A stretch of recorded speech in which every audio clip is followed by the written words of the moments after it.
The abandoned mining colony on Viridian 7 had been silent for 3 standard months. Empty corridors stretched through the facility like forgotten arteries, covered in dust and the rust of neglect. The Galactic Empire had pulled out quickly when the ore deposits proved less profitable than expected, leaving behind equipment, structures, and apparently, much more. Marcus Chen wasn't supposed to be there. As a freelance salvage operator, he made his living picking through what the Empire discarded. The corporation posted warnings about trespassing, but Marcus had learned long ago that their threats were mostly empty. They rarely bothered to check these forgotten outposts. The real danger was the deteriorating life support systems and unstable structures. His boots clanged against the metal walkway as he made his way through the residential sector. This area always held the best finds, personal items that workers left behind in their rush to evacuate. Marcus had found everything from expensive entertainment devices to family heirlooms in places like this. People got sloppy when they thought they'd never return. The sound stopped him cold. It was faint, barely audible over the hum of his suit's systems, but unmistakable, a whimper. Then another, higher pitched. Marcus froze, his hand instinctively moving to the plasma cutter at his belt. The Empire sometimes left security drones behind, but this didn't sound mechanical. Following the sound, Marcus navigated through a maze of corridors until he reached what appeared to be a cargo hold. The door was partially open, jammed by debris. He squeezed through, activating his helmet's light to pierce the darkness inside. The sight made him gasp. In the corner of the hold, a massive creature lay on her side. Her scales were a deep purple that seemed to shimmer even in the dim light, and she was easily the size of a small transport vehicle. Marcus recognized her immediately from Imperial broadcasts, a Dracovian war beast, one of the Empire's most prized military assets. They were rare, expensive, and supposedly impossible to tame without Imperial conditioning programs. But this one wasn't attacking. She was dying. Her breathing was shallow and labored, and one of her wings was bent at an unnatural angle. Beside her, 3 small forms huddled close. Cubs, barely the size of large dogs, with scales that hadn't yet hardened into armor. They were the source of the whimpering. Marcus's mind raced. The Empire used Dracovians as shock troops and sentries, bonding them to handlers through chemical and psychological conditioning. When a colony was abandoned, the creatures were always transported out first. They were too valuable to leave behind. Yet here was an entire family, left to starve in the darkness. The mother's eye opened, fixing on Marcus with a gaze that held surprising intelligence. She didn't growl or threaten. Instead, she seemed to assess him. Then her gaze moved to her cubs. The message was clear even across species lines. She knew she was dying and she was worried about her young. Marcus took a step closer, and the mother tensed but didn't move. Her injuries were severe, that much was obvious. Deep gashes across her side had become infected, and her breathing suggested internal damage. The cubs, while thin, seemed relatively healthy. They watched him with wide, luminous eyes that reflected his helmet light. The rational part of Marcus's brain screamed at him to leave. Dracovians were dangerous, even young ones. They bonded with Imperial handlers, not freelance salvagers. Taking them would be illegal. They were technically Imperial property. And caring for them would require resources he didn't have. His ship was small, his supplies limited, and his next contract was waiting 3 systems away.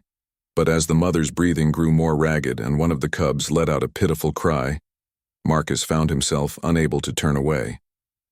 He'd seen the Empire's cruelty before, the way they exploited entire species, used them up, and discarded them without thought. He'd lost his own family to their corporate wars. Maybe that's why he couldn't stomach the idea of leaving these creatures to the same fate.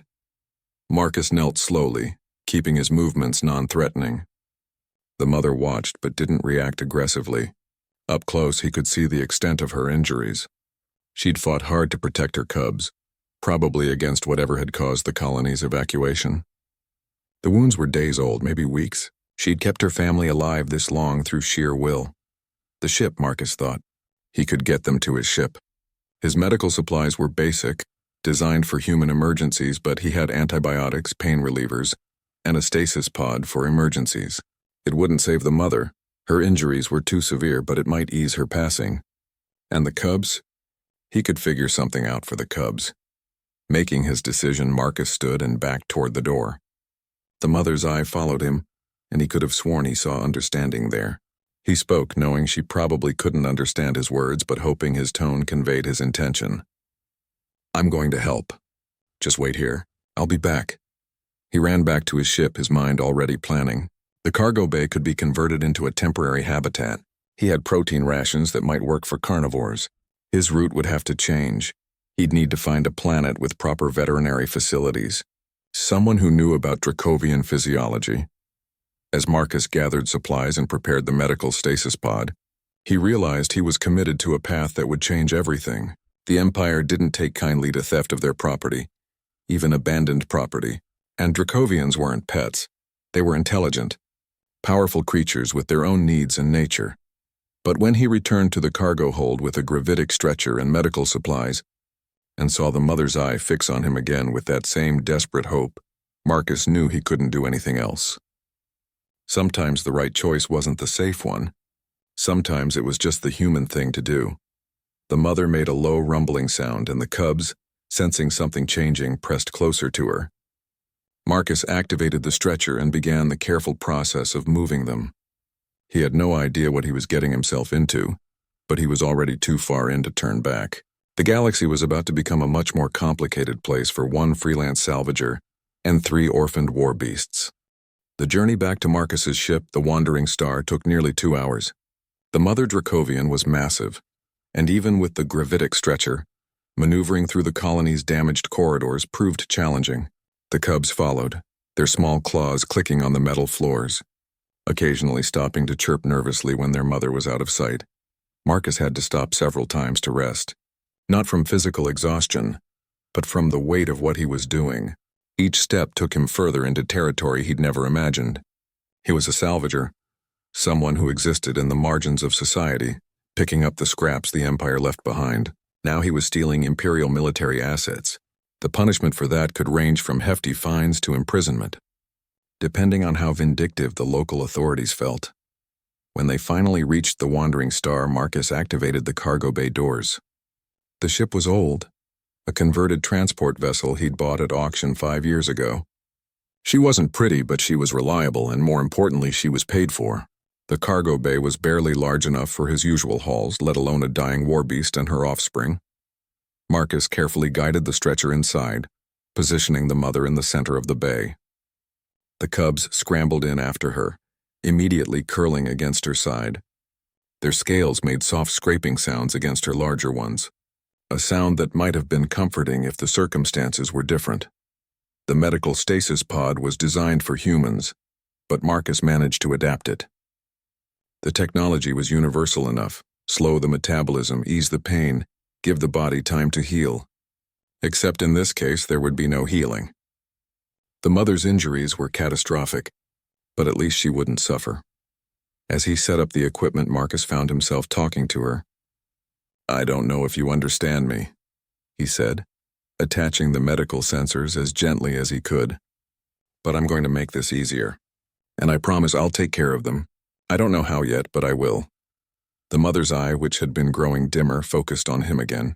She made a low sound, almost like a purr, and one of her smaller appendages, not quite an arm, not quite a paw, moved toward the cubs.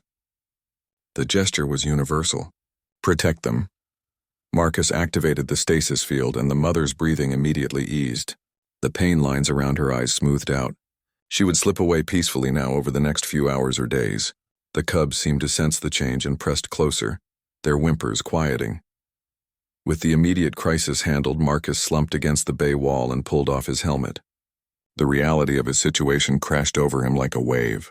He had 3 Dracovian cubs, creatures he knew nothing about raising, creatures that would grow into massive, potentially dangerous predators, creatures that were the property of the most powerful entity in the galaxy. His communication console beeped. The contract he was supposed to meet, a simple equipment recovery job on Theta Station, was waiting for confirmation. Marcus stared at it, then canceled the job.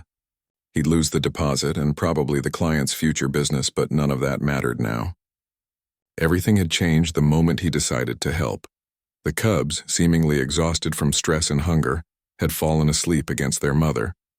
In sleep they looked almost peaceful, their small chests rising and falling in synchronization. Marcus pulled up everything his ship's database had on Dracovians, which wasn't much. They were carnivores, obviously, highly intelligent, capable of limited communication with bonded handlers, fiercely loyal when properly treated. That last part gave him hope. If Dracovians could bond with humans, maybe these cubs would accept him. Maybe he could become something like a family to them, the way their mother had been, but first they needed food. Marcus checked his supplies. He had protein rations, some preserved meat from his last stop at a trading post, and emergency nutrient paste. He'd have to try everything and see what they could digest. He also needed a destination. The cubs would need proper care, someone who understood their biology. But approaching official channels was out of the question. Any Imperial facility would confiscate them immediately, and Marcus would face charges. He needed to find someone operating outside the Empire's reach. The name came to him after several minutes of searching through his contacts. Dr. Sarah Vance. She ran a xenobiological research station on Arcturus Minor, a barely terraformed world on the edge of Imperial space. They'd crossed paths a few years back when Marcus salvaged some rare specimens for her research. She was brilliant, ethical, and most importantly, she had no love for the Empire after they'd shut down her university research over budgetary concerns. If anyone could help him raise 3 orphaned Dracovian cubs, it would be Sarah. The question was whether she'd be willing to take the risk. Marcus drafted a carefully worded message, using their old encryption protocols. He didn't mention what he had, only that he needed her expertise urgently and that it involved Imperial oversight complications. Sarah was smart. She'd read between the lines. While waiting for a response, Marcus prepared food for the cubs. He mixed the preserved meat with nutrient paste and added water, creating something between a stew and a slurry. It looked unappetizing to him, but hopefully the cubs would find it acceptable. The smallest cub woke first, drawn by the smell. It looked at Marcus with those luminous eyes, clearly uncertain. Marcus slowly pushed the bowl forward, making no sudden movements. The cub sniffed cautiously, then looked back at its mother's still form in the stasis field. "She's resting," Marcus said softly, "but she wants you to eat. You need to stay strong." As if understanding, the cub lowered its head and began to eat. Within moments, the other 2 woke and joined their sibling. They were ravenous, and Marcus found himself smiling despite everything. At least he could give them this, a full belly, safety, warmth. His console beeped. Sarah's response was short. "Arcturus Minor, 3 days. I'll have questions," Marcus typed back. "I'll have answers. Thank you. 3 days." He could make it 3 days. He'd keep the cubs fed, keep them safe, and hope that the Empire didn't track him down before then. It wasn't much of a plan, but it was all he had. As the cubs finished eating and curled back against their mother, Marcus made a decision. He'd spent years existing in the Empire's shadow, taking what they left behind, staying invisible, but maybe it was time to stand for something. These cubs deserved a chance at life, regardless of what the Empire had planned for them. He just hoped he was strong enough to see it through. The first day of the journey tested every assumption Marcus had about Dracovian cubs. He'd expected them to be docile while grieving, perhaps quiet and withdrawn. Instead, they were curious, energetic, and apparently convinced that every part of his ship was their personal playground. The smallest cub, which Marcus had started calling Pip in his mind, had somehow squeezed into an air vent and gotten stuck. Her distressed chirping had sent her siblings into a panic, scratching at the vent cover while Marcus frantically worked to dismantle it. When he finally freed her, Pip had simply looked up at him with innocent eyes and chirped happily, as if the whole ordeal had been a fun game. The middle cub, slightly larger and more cautious, seemed fascinated by the ship's engine vibrations. Marcus found him pressed against the bulkhead leading to the engine room, his scales resonating with the hum of the drives. This one he called Rumble, after the low thrumming sound he made when content. The largest of the 3 was clearly the leader. She watched everything Marcus did with intense focus, learning his routines, testing boundaries. When Marcus set up barriers to keep them contained in the cargo bay, she'd observed him for exactly 1 hour before figuring out how to disable them. She was too smart for her own good, and Marcus named her Nova, after the brilliant star formations that preceded something explosive. Through it all, their mother remained in the stasis field. Marcus checked on her every few hours, but her life signs continued to weaken. He'd told the cubs she was sleeping, but they seemed to understand the truth. They would press against the stasis field, making soft sounds that broke Marcus's heart. But they always returned to eating, playing, living, as if honoring their mother by embracing life even as she slipped away. On the second day, Marcus made first contact with an Imperial patrol. His stomach dropped when the scanner showed their signature, a customs corvette conducting routine inspections of traffic in the sector. He could run, but that would mark him as suspicious. Better to play it cool and hope they didn't request a full cargo inspection. The communication came through crisp and official. Wandering Star, this is Imperial Customs Vessel Righteous. Prepare for standard inspection. Marcus's hands were sweaty as he responded. Righteous, this is Wandering Star. I'm carrying salvage from Viridian 7. All properly logged and certified. Understood. Wandering Star. Transmit your manifests and stand by. Marcus sent over his carefully prepared documents. All legitimate, all truthful, except for the glaring omission of 3 Dracovian cubs and their dying mother. He held his breath as the patrol vessel pulled alongside, close enough that he could see its weapons arrays. In the cargo bay, the cubs had gone silent. It was eerie how they seemed to sense danger. Nova was watching the wall as if she could see through it to the threat beyond. Rumble had pressed himself into the smallest space he could find, and Pip was trembling against her mother's stasis field. Wandering Star, your manifests check out. However, we're detecting unusual biosigns from your vessel. Explain. Marcus's mind raced. He couldn't lie about the biosigns, they'd show up on any decent scanner. I picked up some native fauna from the colony planet, he said, keeping his voice casual. Small reptiles. Was planning to sell them to a xenobiology lab. They're harmless. There was a pause that seemed to last forever. Then, Wandering Star. Imperial regulations require inspection of all biological cargo. Prepare for boarding. Marcus's hand hovered over the engine controls. He could jump to hyperspace, but they'd track him. He'd be branded a criminal, hunted across the sector. The cubs would never be safe. But if he let them board, they'd discover the Dracovians. Game over. Before he could decide, Nova made a decision for him. She emerged from the cargo bay and walked calmly up to the cockpit. Sitting beside Marcus's chair, she looked at him, then at the view screen showing the patrol vessel, then back at him. Her intelligence was startling. I know, Marcus whispered. I'm sorry. But Nova did something unexpected.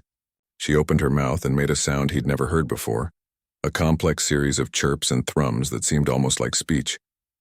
Then she settled down, making herself look as small and non-threatening as possible. An idea struck Marcus. Dangerous but possible. He activated the visual communicator, letting the patrol see into his cockpit. Righteous, as you can see, I have one of the specimens here. She's completely domesticated. The others are juveniles, all from a native species. I can send you the biological data. He quickly fabricated a report, using data from a different species but adjusting it just enough to match Dracovian cubs. It was crude, but maybe in the dim cargo bay lighting they wouldn't look too closely. The patrol officer's face appeared on screen, a stern woman with gray hair and sharp eyes. She looked at Nova, who had the sense to remain perfectly still. Marcus could see her calculating, weighing the effort of a full inspection against the likelihood of finding anything significant. Those look like expensive specimens, she said finally. You have the proper licensing for exotic animal trade? Yes, ma'am, Marcus lied smoothly. Everything's in order. Another long pause. Then the officer nodded. Very well, Wandering Star, don't make a habit of transporting unregistered biocargo. Next time we won't be so lenient. Understood. Thank you, Righteous. The patrol vessel pulled away and Marcus exhaled shakily. Nova looked up at him and made that thrumming sound Rumble liked. Contentment. She'd understood what he was trying to do and had helped him pull it off.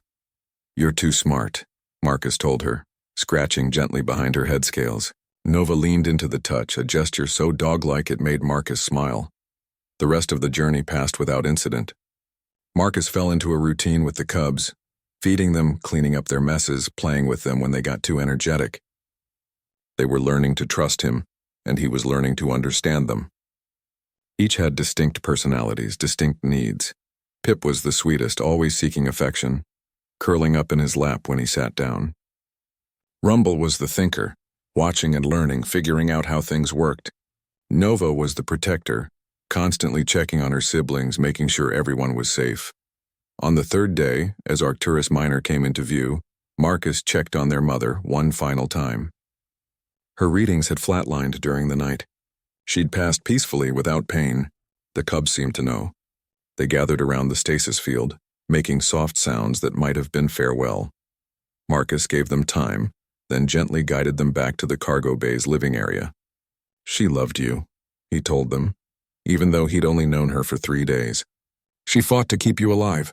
And now that's my job." Nova looked at him with those intelligent eyes and placed her small paw-like appendage on his hand. The gesture was clear. They understood. They accepted him. As the wandering star descended toward Sarah's research station, Marcus realized something had fundamentally changed in him. He wasn't just a salvager anymore. He was a guardian, a protector. These 3 cubs had given him purpose he hadn't known he was missing. Whatever came next, whatever challenges they faced, they would face together. The Empire had left these creatures to die, but Marcus had chosen life, and that choice, he knew, would define everything that followed. Dr. Sarah Vance was waiting at the landing pad when the wandering star touched down. Marcus could see her through the viewport, a tall woman in her 50s with silver hair pulled back in a practical bun, her lab coat whipping in Arcturus Minor's thin wind. Her expression was a mixture of curiosity and concern. The moment Marcus opened the cargo bay door, Sarah's eyes went wide. She stared at the 3 cubs who were peering cautiously at this new stranger, then at Marcus. "Tell me those aren't what I think they are." "If you think they're Dracovian cubs, then yes, they are." Sarah pressed her hand to her forehead. "Marcus, do you have any idea what you've done?" "These are Imperial military assets. If they find out you have them, they were left to die," Marcus interrupted, his voice harder than he intended, "along with their mother. The Empire pulled out of Viridian 7 and didn't bother to take them. They abandoned them in a locked cargo hold to starve." Sarah's expression softened. She approached slowly, professional interest overtaking her concern. The cubs watched her, Nova stepping slightly in front of her siblings. "May I?" Sarah asked, addressing the cubs as much as Marcus. "Nova, it's okay," Marcus said. "She's a friend." The cubs seemed to consider this, then stepped aside. Sarah knelt down, her movements careful and deliberate. Pip, the bravest when it came to new people, chirped and moved forward. Sarah extended her hand, and Pip sniffed it carefully before allowing a gentle touch. "Remarkable," Sarah breathed. "They're accepting you already. True bonding usually takes months with Dracovians, and that's with Imperial conditioning protocols. How long have you had them?" 3 days. Sarah looked up sharply. 3 days? That's impossible. Dracovians are resistant to bonding, especially with non-handlers. "Tell them that," Marcus said, gesturing to Rumble, who had joined Pip in investigating Sarah. Nova remained watchful but no longer defensive. Sarah spent the next hour examining the cubs, her scientific mind cataloging everything. She set up a scanner and ran full biological workups while Marcus explained the whole story. Finding them, the mother's death, the narrow escape from the patrol, everything. "They're healthy," Sarah finally announced, "considering what they've been through. Slight malnutrition, some stress indicators, but nothing serious." "Marcus, you did well. Better than well. You saved their lives. What do I do now?" Marcus asked. The question had been weighing on him for 3 days. "I can't keep them on my ship forever. They're already outgrowing the cargo bay, and I'm a salvager, not a whatever you'd call someone who raises Dracovians." Sarah was quiet for a moment, watching as Nova carefully herded her siblings back toward Marcus when they wandered too far. "You could leave them with me," she said finally. "This station has the facilities. I could raise them, study them properly without the Empire's interference." The offer made sense. It was practical, safe for the cubs, but Marcus felt his chest tighten at the thought. 3 days wasn't long, but somehow these creatures had become his responsibility. His family. "They wouldn't understand," he said quietly. "They've already lost their mother. If I leave them, they'd think you abandoned them too," Sarah finished. "You're right. Dracovians form strong attachments. Breaking that bond now could cause psychological damage." Nova had returned to Marcus's side, pressing against his leg. Pip and Rumble were playing, their earlier caution forgotten, but they kept checking to make sure Marcus was still there. The message was clear. They'd chosen him just as he'd chosen them. "So I keep them," Marcus said, But how? My ship can't handle 3 full-grown Dracovians. And eventually someone's going to notice. The Empire, other salvagers, customs officials, someone will figure it out. Sarah stood, brushing dust from her knees. Then you need to disappear. Take them somewhere the Empire doesn't reach. The outer territories? Marcus had heard of them. Lawless regions beyond Imperial control. Pirates, smugglers, and those running from the Empire's reach made their home there. Or the free colonies, Sarah suggested. Independent worlds that rejected Imperial membership. Some of them are quite civilized, and they don't share databases with Imperial customs. You could build a life there. A life. Marcus tried to imagine it. Him and 3 Dracovians living on some frontier world. It seemed impossible, yet somehow more real than his current existence of drifting from salvage job to salvage job.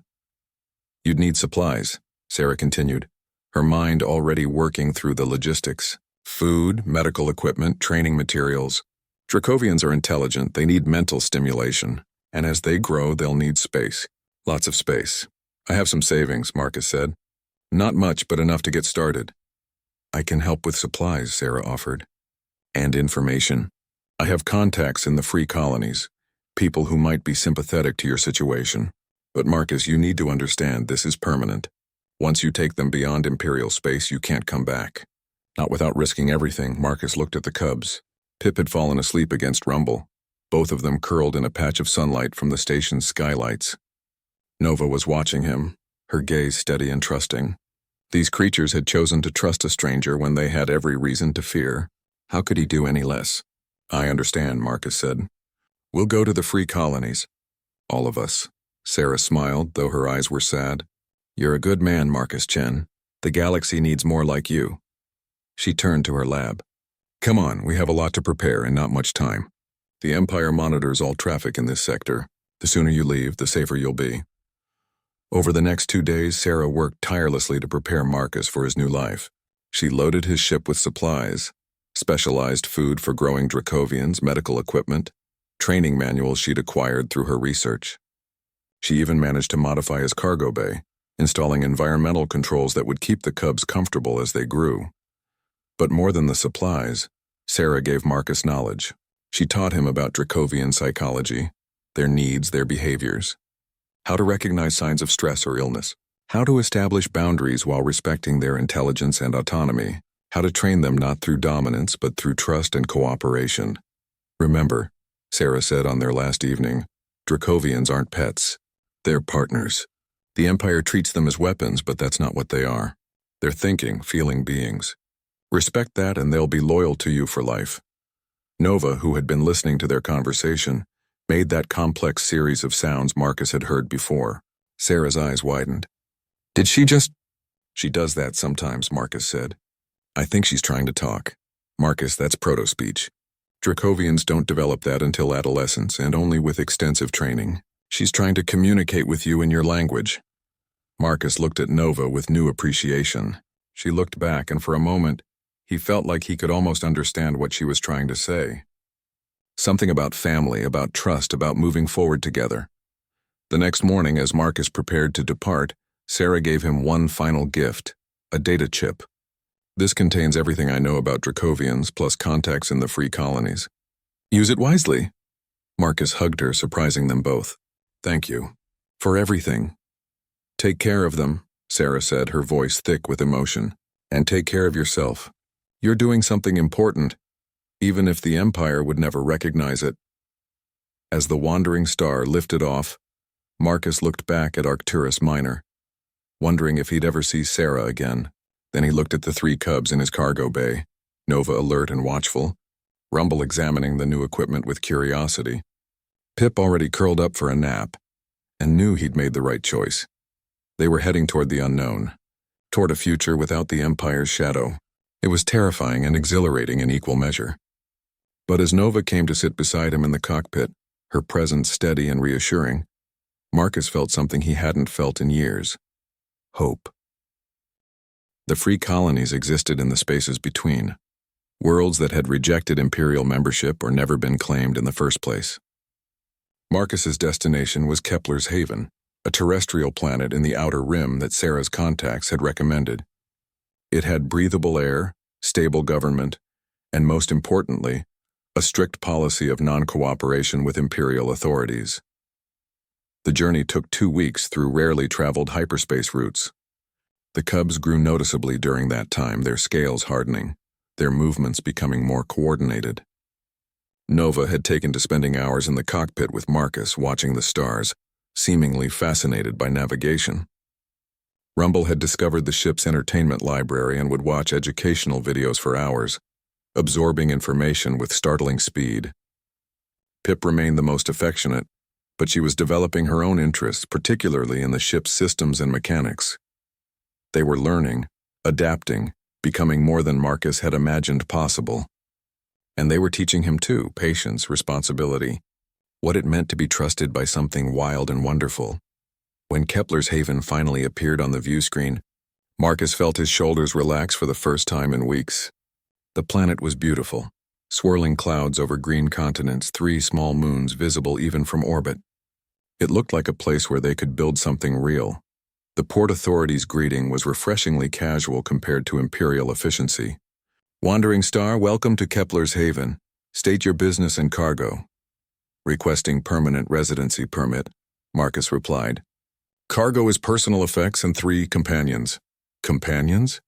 The controller sounded amused. "What kind of companions?" Marcus took a breath. This was the moment of truth. "Dracovian juveniles, rescued from an abandoned Imperial facility. I'm their guardian." There was a pause, then laughter. "Well, that's a first. Sure, you're in the right place. Most folks come here running from debts or warrants, not traveling with Imperial war beasts." "I'm sure. Will it be a problem?" "Problem? Friend on Kepler's Haven. The only problems are starting fights and not paying your tabs. If your companions are properly managed, we don't care if they're Dracovians or dancing Targelians." "Transmitting landing coordinates now. Welcome home," Marcus smiled. Welcome home. He liked the sound of that. The landing pad was in Haven City, the planet's largest settlement. It wasn't much compared to Imperial worlds, maybe 50,000 people. Buildings that mixed practical colonial architecture with more artistic flourishes. But it felt alive in a way Imperial colonies never did. Real. Honest. A woman was waiting for them. A sturdy figure with dark skin and graying hair, wearing practical work clothes. "Marcus Chen?" she called as he opened the cargo bay. "That's me. You must be Kendra. Sarah Vance sent word you were coming. Said you needed help getting established." Kendra's eyes widened as the Cubs emerged behind Marcus. Void and stars, she wasn't exaggerating. "Those are really Dracovians." Nova stepped forward, positioning herself protectively between Marcus and this stranger. Marcus placed a hand on her neck scales. "It's all right, Nova. Kendra's here to help us." "Smart girl," Kendra said approvingly. "Protective of her family. That's good." She addressed Nova directly. "I'm not a threat to your pack.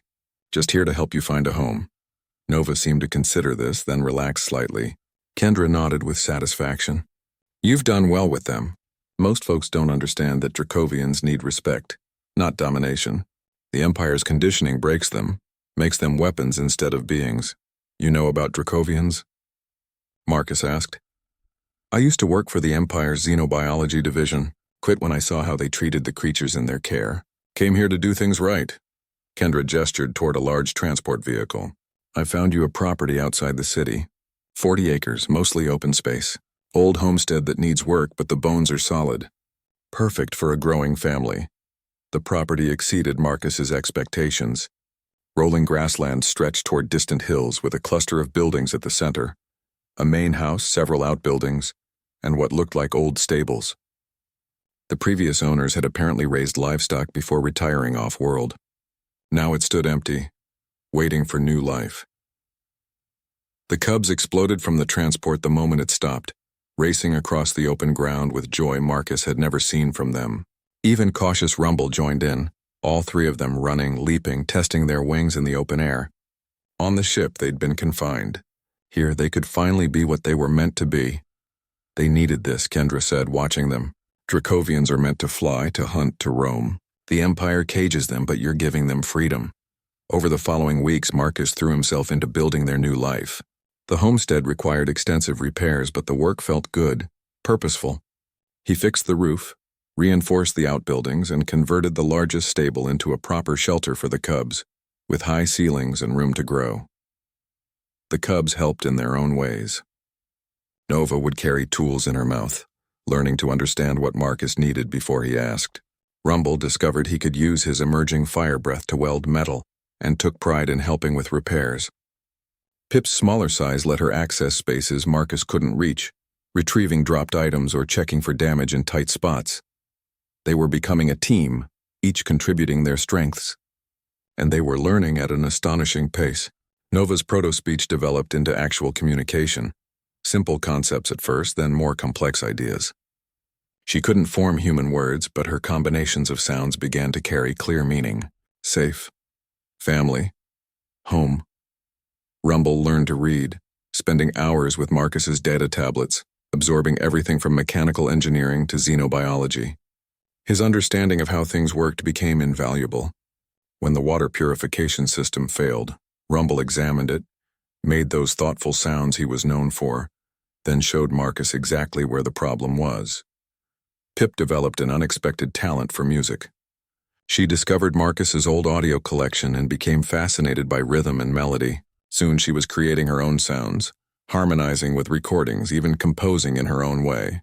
The songs she sang in the evenings were hauntingly beautiful, carrying across the grasslands. But it wasn't all peaceful. 2 months after their arrival, trouble found them. Marcus was in town getting supplies when 3 rough-looking men approached him at the market.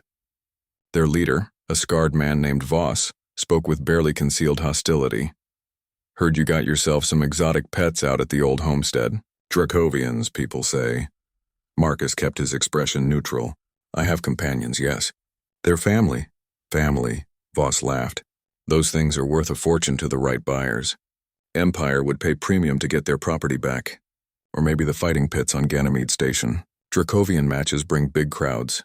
They're not for sale," Marcus said firmly. "Not now, not ever."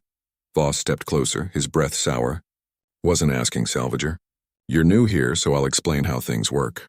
The free colonies might not answer to the Empire, but we have our own rules. Strong take from the weak, and you look pretty weak to me." Marcus felt anger rising but kept his voice calm. "Touch my family and you'll regret it. That a threat?"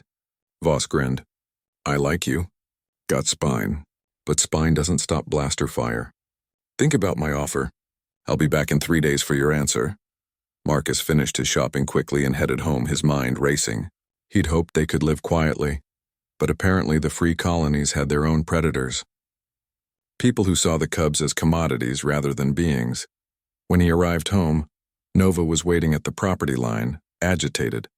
She'd sensed something wrong, reading his emotions from a distance. The bond between them had grown stronger than Marcus had realized. "We might have trouble," Marcus told her, explaining about Voss. Nova listened, her intelligence evident in her focused attention. When he finished, she made a series of sounds. Determination, protection, family stays together. Over the next 3 days, Marcus prepared. He'd avoided violence his whole life, preferring to outthink problems rather than outfight them. But he wouldn't let anyone take his family. Kendra provided what help she could.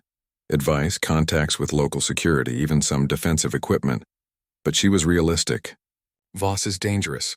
He runs with a gang, controls half the smuggling in this sector. If he wants something, he usually gets it." "Not this time," Marcus said. On the 3rd day, Voss arrived with 6 armed men. They approached the homestead openly, confident in their numbers and firepower. Marcus met them at the gate, his heart pounding but his stance firm. "Time's up, Salvager. Hand over the beasts and maybe we let you walk away." "I told you, they're not for sale." Voss sighed theatrically. "Then we take them. Boys, spread out. Find those Dracovians." But before his men could move, Nova emerged from behind the main house. She'd grown significantly, now the size of a large vehicle, her scales gleaming purple-black in the sunlight. Her wings spread wide, impressive even though she couldn't fly yet. Behind her, Rumble and Pip appeared, smaller but no less imposing. Voss's men hesitated, clearly not expecting the cubs to be so large already. Voss himself looked uncertain for the first time. "Here's the thing about Dracovians," Marcus said, his voice steady. "They're not pets. They're not weapons. They're intelligent beings who choose their families, and they protect what they love." Nova growled, a sound that vibrated through the ground. It wasn't a mindless animal threat. It was a clear message. Leave now or face consequences. You really want to do this? Voss asked, his hand moving toward his blaster. No, Marcus said honestly. I don't want violence. But I won't let you take them. Your choice. For a long moment nobody moved. Then Rumble did something unexpected. He stepped forward and released a controlled burst of fire, not at the men, but creating a line between them and the homestead. The message was clear. This is the boundary. Cross it and we respond. Voss stared at the flames, then at the 3 Dracovians standing protectively around Marcus. His confidence crumbled. These weren't caged war beasts he could capture easily. They were a unified family ready to defend each other. This isn't over, Voss said. But his retreat was already beginning. Not by a long shot. Yes, it is, Marcus replied. Because now everyone knows. The Dracovians of Kepler's Haven have a home and they defend it. Spread the word. As Voss and his men left, Marcus felt Nova's presence beside him. She rumbled softly, reassurance, pride. They'd stood together and won, not through violence but through unity and determination. That evening, as the 3 cubs rested in their shelter and Marcus sat watching the sunset, he realized something profound. He'd set out to save them, but in truth they'd saved each other. The cubs had given him purpose, family, a reason to be brave. And he'd given them something the Empire never could. Freedom, respect, and unconditional love. Pip began to sing her evening song and Marcus smiled. This was home. Not because of the land or the buildings, but because of the bonds they'd forged. They were family in the truest sense of the word. And whatever challenges came next, they would face them together. 6 months after the confrontation with Voss, life at the homestead had settled into something Marcus never imagined possible. Peace. The cubs were growing rapidly, their personalities fully developed, their intelligence undeniable. Nova now stood twice Marcus's height, her wingspan impressive even though she was still practicing flight. Rumble had mastered his fire breath with remarkable control, using it for everything from cooking meals to providing warmth on cold nights. Pip, the smallest, had developed the most beautiful voice, her songs now attracting people from Haven City, who would sit at the property line just to listen. But the real transformation was in how they communicated. Nova's proto-speech had evolved into a sophisticated system that Marcus had learned to understand. While she couldn't speak human languages, her combinations of sounds, gestures, and even simple written symbols created a genuine dialogue. Rumble preferred written communication, using a tablet Marcus had modified with larger keys. His messages were thoughtful, often profound. Pip expressed herself through music, but she'd learned to combine melodies with meaning. Different songs for different emotions and ideas. They were no longer just cubs he'd rescued. They were his children in every way that mattered. The homestead had become something of a local attraction, though Marcus carefully controlled visits. Kendra helped establish guidelines. People could come, observe from a respectful distance, even interact with the Dracovians if the cubs chose to engage. But this was a home, not a zoo, and anyone who forgot that was politely but firmly asked to leave. Word spread beyond Kepler's Haven. Other free colonies heard about the human who'd rescued Imperial Dracovians and raised them as family rather than property. Some were curious, others skeptical. A few were openly hostile, believing Marcus was keeping dangerous weapons that could turn on the community. That skepticism was challenged when disaster struck Haven City. A cargo transport crashed into the city's main power station, causing a massive fire that threatened to spread to residential areas. The city's emergency services were overwhelmed and evacuation orders went out to the surrounding properties. Marcus was in the city when it happened, helping at a medical clinic Kendra ran. He heard the explosion, saw the smoke rising, and immediately thought of the cubs. He needed to get home, make sure they evacuated to safety. But the roads were clogged with panicking citizens and fires were blocking several routes. Then he heard it, a familiar sound cutting through the chaos. Pip's voice, but different, not singing, calling. He looked up and saw 3 massive shapes descending from the sky. Nova had finally mastered flight, and she'd brought her siblings with her. The Dracovians landed in the town square and people scattered in fear. These were war beasts, after all, creatures bred for combat. But Nova ignored the crowd, her eyes searching until she found Marcus. She lowered her head and Marcus understood immediately. She was offering to carry him. "We need to help these people first," Marcus said. gesturing to the burning buildings. Nova's response was clear. That's why we're here. What happened next would become legend in Haven City. The three Dracovians worked with the emergency services, using their natural abilities in ways the Empire had never considered. Rumble's controlled fire breath created fire breaks, preventing the blaze from spreading. Nova's strength allowed her to move debris and collapse structures that would have taken hours for machinery to clear. Pip's smaller size and agility let her navigate unstable buildings, locating trapped citizens and guiding them to safety. But more than their abilities, it was their gentleness that shocked people. Nova carefully lifted a terrified child from a burning building, cradling the girl against her chest with incredible care. Rumble stood guard over injured citizens, his presence protective rather than threatening. Pip sang softly to calm people in shock, her music cutting through their trauma. Marcus coordinated with them, his bond with the Dracovians allowing seamless cooperation. They worked for 6 hours straight, not stopping until the last fire was extinguished and every citizen accounted for. The city was damaged, but no lives were lost, largely because 3 war beasts had chosen to be heroes instead. As dawn broke over Haven City, people gathered in the square where the Dracovians rested. The fear was gone, replaced by awe and gratitude. Children approached cautiously, and Nova allowed them to touch her scales. Rumble accepted thanks from the firefighters he'd worked alongside. Pip sang a gentle song of healing for the city. The mayor, a pragmatic woman named Chen Rodrigo, approached Marcus. I owe you an apology. When you first arrived, I was concerned. Dracovians have a reputation, but what I saw today, those aren't weapons. They're people, family. They always were, Marcus said simply. The Empire just never bothered to see it. In the weeks that followed, everything changed. The citizens of Haven City adopted the Dracovians as their own, understanding that Marcus had given these magnificent beings something revolutionary: choice. They could have been weapons. Instead, they chose to be healers, protectors, friends. Other rescued creatures began arriving at the homestead. Word had spread through underground networks about the human who treated Imperial assets as family. A pair of bonded starwolves abandoned when their handler died. A juvenile crystalline serpent, taken from its colony for illegal trade. Even a sentient plant being called a verdant, rescued from a laboratory.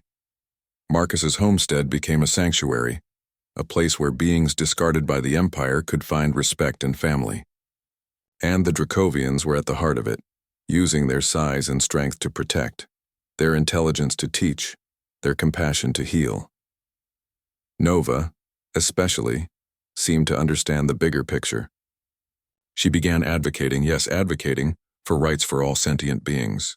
Using her symbol writing and Marcus as translator, she communicated with local government, arguing that intelligence and feeling shouldn't depend on species. The free colonies listened, and slowly, laws began to change. Rumble took over much of the sanctuary's management, his organizational mind perfect for coordinating care for dozens of different species. He created systems, schedules, and solutions to problems Marcus hadn't even recognized. His tablet was always with him, constantly writing, planning, improving. Pip became the sanctuary's heart, her music creating a sense of home that transcended species barriers. Beings who'd been traumatized by Imperial experimentation would calm at her songs. Creatures from different worlds who'd never met before would gather to listen to her evening performances. She was building community through beauty. One evening, almost a year after they'd arrived on Kepler's Haven, Marcus sat on the porch of the main house, watching the sunset. The sanctuary was alive with activity, creatures playing, resting, living. Nova settled beside him, her massive form somehow gentle. She made a series of sounds, complex and meaningful. Marcus had learned to understand. Happy, family, right choice. Yeah, Marcus agreed, scratching her neck scales the way she liked. The right choice. Pip's evening song began, and Rumble emerged from his workshop to listen. Other creatures gathered, drawn by the music. This was their ritual now, their way of acknowledging another day of life, freedom, and family. Marcus thought back to that cargo hold on Viridian 7, to the dying mother Dracovian and her terrified cubs. He'd been just a salvager then, taking what others discarded. But those cubs had taught him something profound, that sometimes the most valuable things are the ones others throw away. That family isn't about biology or ownership. but about choice and love. The Empire had left their fierce beast and her young to die, seeing them as property too expensive to retrieve. But Marcus had seen beings worth saving, and in saving them, they'd saved him right back, giving him purpose, family, and a home. Nova rumbled contentedly, and Marcus smiled. The galaxy was vast and often cruel, but here, in this small corner of it, they'd created something different, a place where beings weren't judged by their species or their usefulness, but were valued simply for being themselves. It wasn't the life Marcus had planned. It was something far better. It was the life they'd all chosen together. One family, one sanctuary, one moment of compassion at a time. And as the stars began to emerge in the darkening sky, Marcus knew that this was exactly where he was meant to be, home at last, with the family that had chosen him, just as surely as he'd chosen them.